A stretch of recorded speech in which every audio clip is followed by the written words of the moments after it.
Installing a PCIe retainer.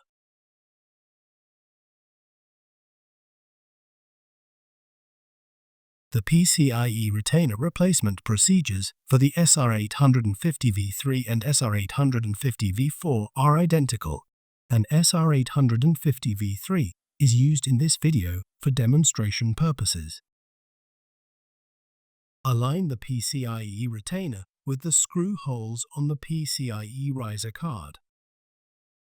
Fasten the 3 screws to secure the PCIe retainer to the PCIe riser card.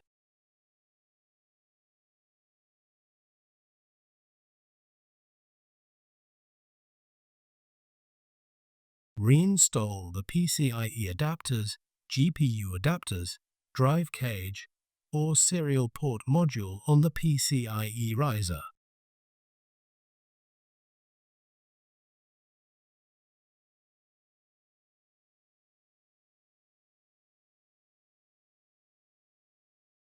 Install the PCIe riser.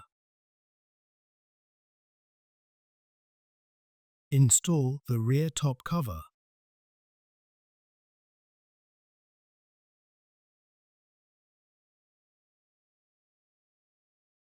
Install the front top cover.